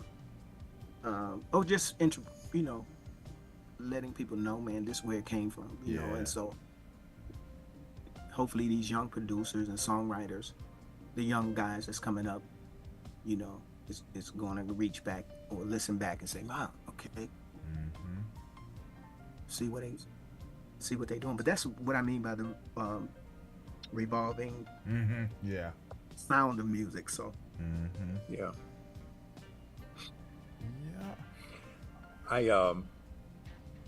yesterday I was kind of listening to No, I just listened to the whole album. She's got at least 16 tracks off of this album that are just amazing. And it caught me by surprise. I'm speaking of Layla Hathaway. Oh, yeah. And she got her new album. That's right. Called Banta Black. And it is breathtaking. She surprises you on every song. She does, doesn't she? You know, her vocals, they're off the chain, man. They're off the chain. And but her musicianship, because you know she studied at Berkeley, right? Right. Came out there with her degree, and so whatever she learned out of that school, there's definitely on this album. It is. She makes you work, because she gives you something that you think you know where she's headed, and then like 3 seconds into the song, she just takes it to a whole nother direction. Yeah. And it's like magic, because you were like, oh, I didn't know she was gonna go there with it. Yeah. It just, you're kind of like caught up in the flow that she takes it into. That's true. And then she gradually makes another turn, and then another turn, and then comes back to the beginning. And so this is the stuff to me that when I hear it, I said, this is what's missing. You know, it's chord changes. Yeah. Because and the moods that it takes you to. Yeah. And it's so much. It's amazing to hear her encompass all the horns and strings with it. You know, and you know, there's some soulful and some funk in there, but it's just like it's all intertwined to make it. It's just beautiful music. Yeah. It's just beautiful music. I think that's just what it boils down to. Is just good music, man, and good musicianship, and you can tell that she studied music. Yeah. She know music. Yeah. You know, I think that's the take you get from a person like her. You know, she knows music. Yeah. A lot of people, a lot of singers, you know, you can sing, you know, you got a good voice, but you can tell you just, you know, you're just good for this beat, you know, because right now you got what, Cardi B, Megan Thee Stallion, and these are names that I don't listen to them, I just know their names, and then that's kind of the names that's out there right now. I can't even think of any guys, but they're just, you know, singers who sing on top of these beats, and they say provocative stuff, and it's the stuff you probably wouldn't even hear 5 years from now. Right. Not on any. Definitely not. Definitely not a what we call what do we call the music that lasts forever? Timeless. Yeah, definitely not timeless. No. They're not gonna get that one. You wouldn't go into a restaurant, or 100 years from now they got an old school jukebox, and hit Megan and hit a wop. Right. It's not. I mean, because they're not. Just like the word you mentioned is a great word. Timeless songs. You know, they're just here today. Yeah. And I don't even think recurrent charts would even, or stations, Yeah, you're right. It wouldn't even fit the category at all. They're just not just unnecessary topics and songs. Just always kind of like why would I didn't even know there was a chart called a recurrent chart. Yeah. And like songs that maybe a year ago or 6 months ago. Yeah. It was like, oh wow, okay, yeah. You think like, okay, man. Because they're moving out the way for the new stuff, but it's like there's no purpose for that subject or topic, so it's kind of like, man, I don't even want to. Right, don't even want to go back there. But yeah. But I feel ya. but like you mentioned, there's another singer too that's out that I really like her voice, Layla James, and I like Yeah. uh you mentioned what's her name, Hathaway, Donnie Hathaway's daughter. Yeah. But and I even like but her voice is really rich and soulful for me, and that's Adele. Yeah. Um, I'll tell you I another really- artist, female, what, Lettucey? Oh yeah, she's great. Lettucey is like another one that just doesn't get She don't Yeah. get the accolades right. she deserves, because she is, and she's got one of the most unique voices out there right now, It is. and it's authentic. That is that woman singing. Yeah. And she's amazing. She She's is. amazing. But she's not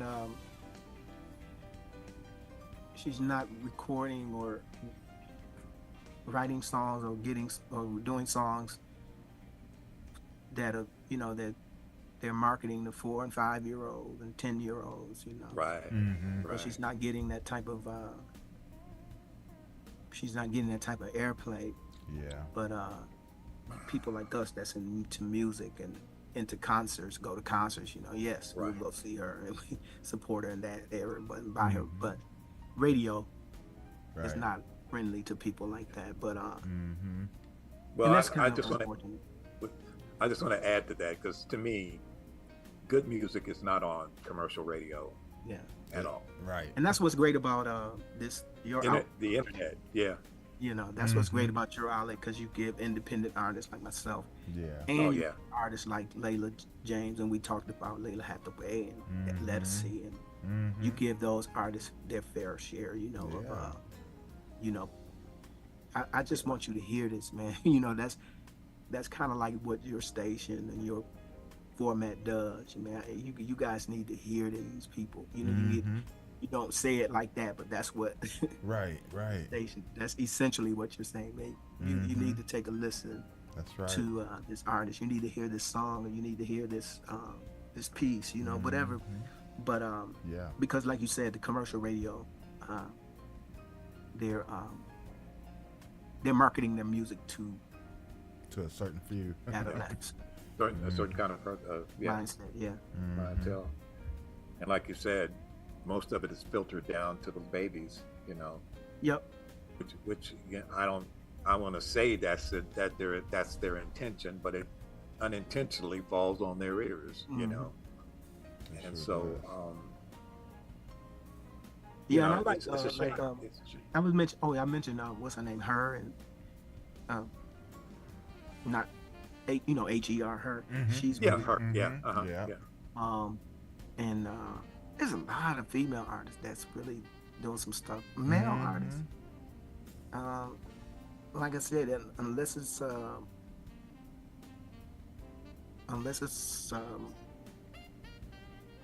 somebody old school. I think of old school cats like Joe, and Yeah. it's funny, like Joe old school. I know, right? Of all people, Joe is old school. Yeah. Because I was listening to singers. I was listening to Raheem Devon. Raheem Devon, yeah. Yeah. And I love Dave Hollister, but he doesn't record a lot. But I Right. wish he would. I know. Yeah, and I wish Glenn Jones would do some more recordings. Woo. I know the young brother out of the UK, Omar.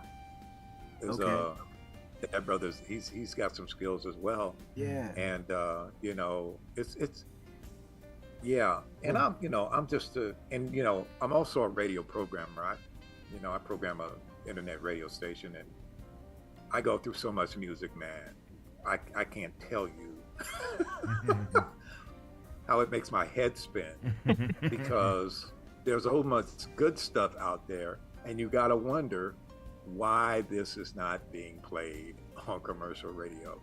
But we know why. We know why. Yeah, we know.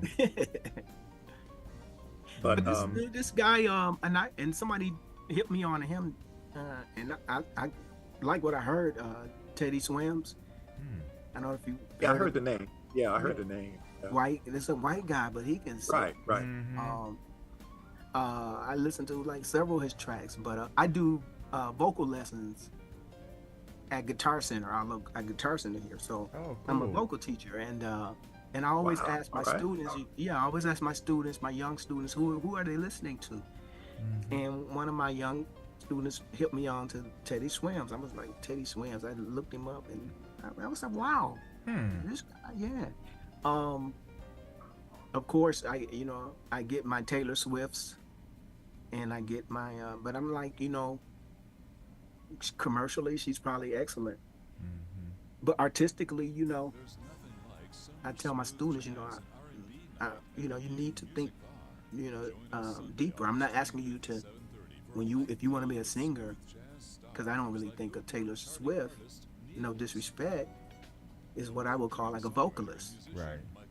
Great songwriter, great commercial success, but not my go-to vocalist. Right. Yeah. Right. I'm saying if you want to be a singer, look for vocalists. Look for and I always refer to like Nancy Wilson, and I refer to even Pearl Bailey, and they do jazz. Natalie Cole, Whitney Houston, Samara Joy. And what I'm saying to my students is, I'm not asking you. I'm just saying that these are like vocalists. This is what you come to me for vocal. I mean, come on, my 6-year-old granddaughter can sing Taylor Swift. No disrespect. I hear you what you're saying though. Yeah. Yeah, they're not. But I'm saying, if you want to be a singer, you learn how to sing. I want to teach you how to sing. I want to teach you singers, not just personalities. Yeah. So that's the one thing that I always try to, let my students, my vocal students, know that there's a difference between like a singer and a person who can sing and a vocalist, like a natural vocalist, like a Whitney Houston. Come on, in her prime, man. In her prime. Yeah. Lord have mercy. Yeah, you couldn't touch it. So no. Anita Baker. You couldn't. These are like, come on. And I said, listen. I said, just listen to them. Listen at their styles. Listen what they do with their voices. Don't just open your mouth and say words and vowels. You got to move your face to get that note out. You got to. Those were singers. They knew how to. They were stylists. They could take a song. They can make you feel. They can make you feel something. Oh my gosh. So, but that's my my kind of 2 cents in when I.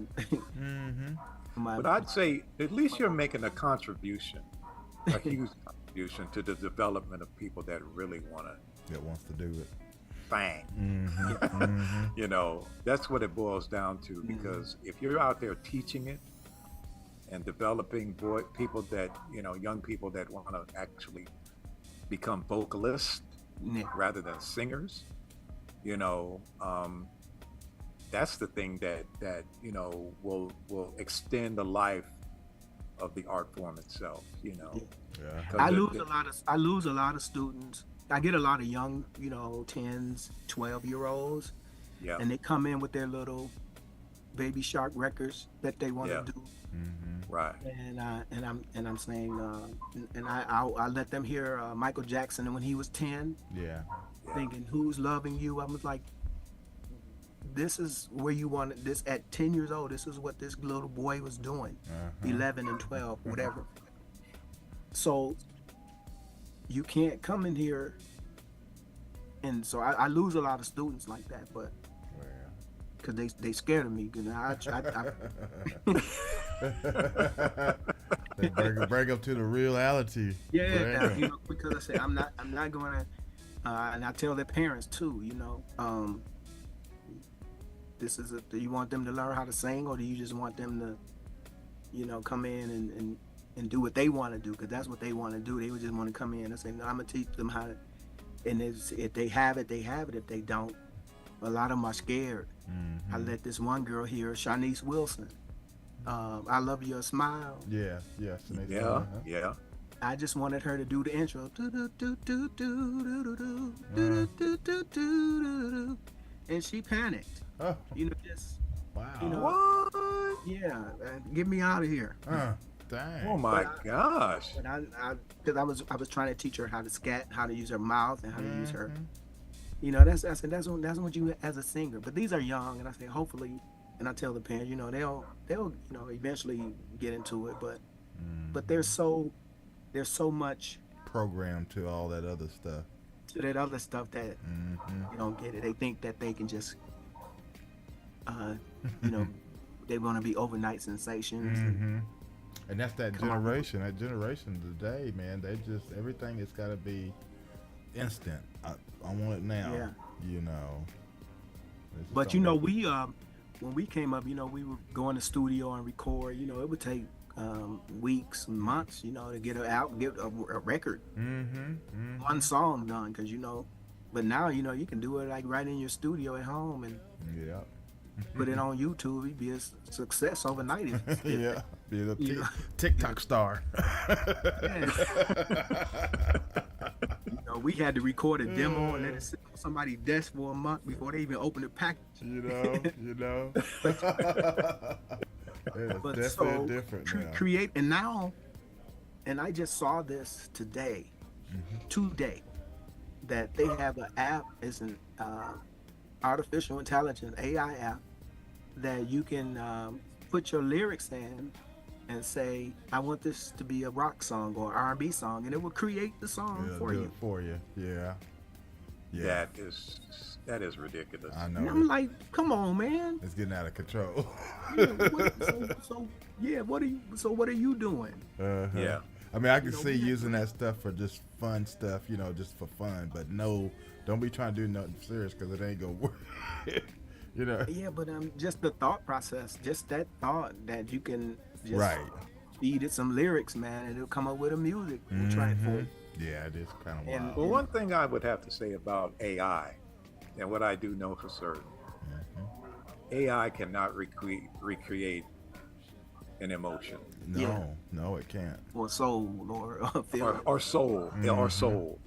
It can't recreate that. Yeah. You know, you can't even write that down on paper. And then this app was so deep that you can tell it, okay, you wanted a male voice or a female voice. You can tell it what kind of voice you want to sing it. Right. You know what I'm saying? Like, man, come on. See, you know, we just this generation is going to be. I think everything is going to be so artificial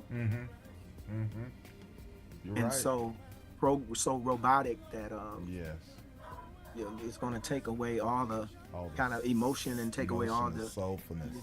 You know, just that natural vibe. You know, like when I'm like I'm gonna give you an example. Lou Ross had a song, Tobacco Road, I believe. Tobacco Road, yeah.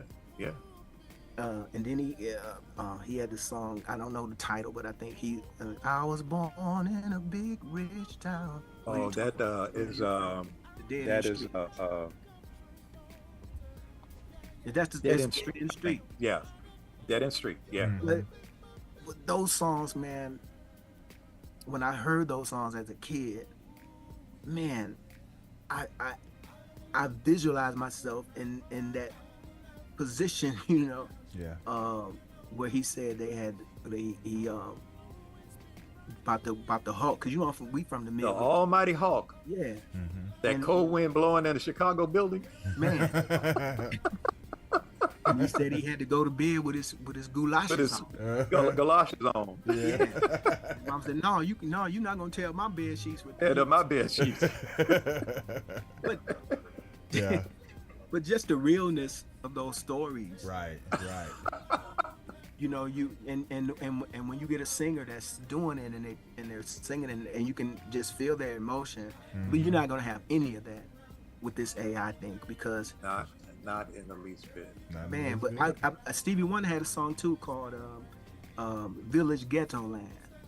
Yeah. It was on the Songs in the Key of Life album, but Right. he talked about children playing with rusty cars, and he talked about the politicians laugh and eat their meals. You know, but you kind of put yourself in that environment. You visualize. I see.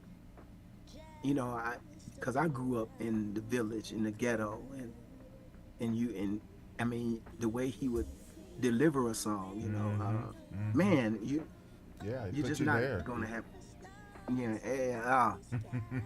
So I love that, you know, having those when I write a song and record a song, and your instincts take over in the studio when you're singing it, so you get a chance to put your emotions in it. But AI wouldn't have any of that. But you know, we talked about a lot, man. I know it's just time to wrap it up anyway, though. We did cover a lot today, and I'm so glad.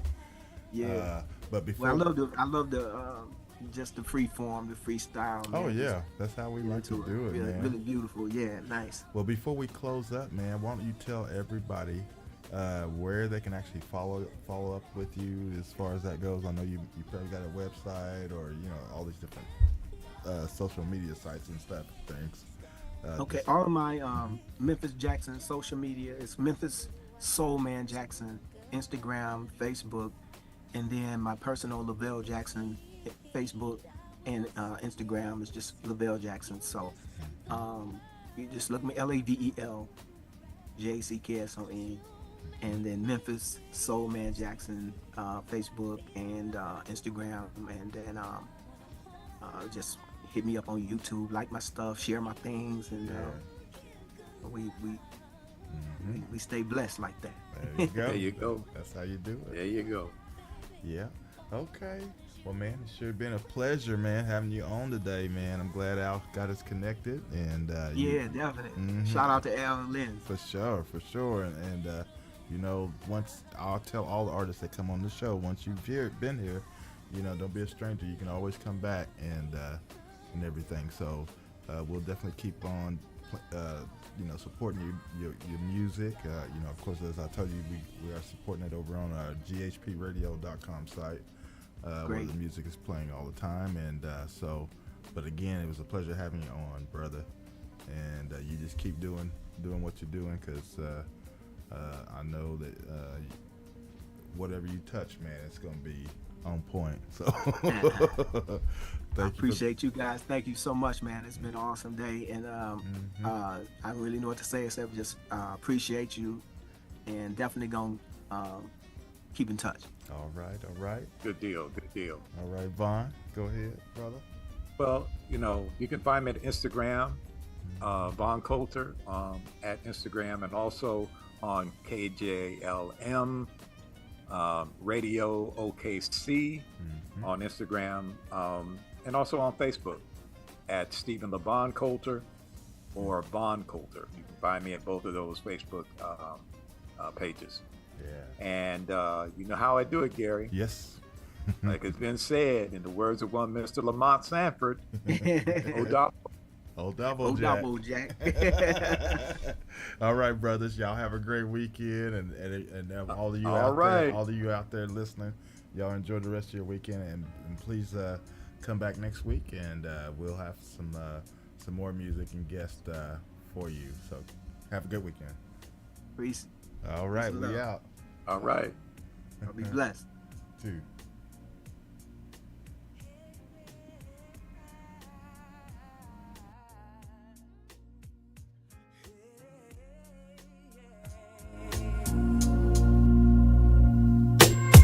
I was lost in myself. I thank God that I found you.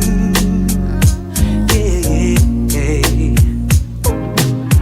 Thought that I had it all. I didn't need a thing.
say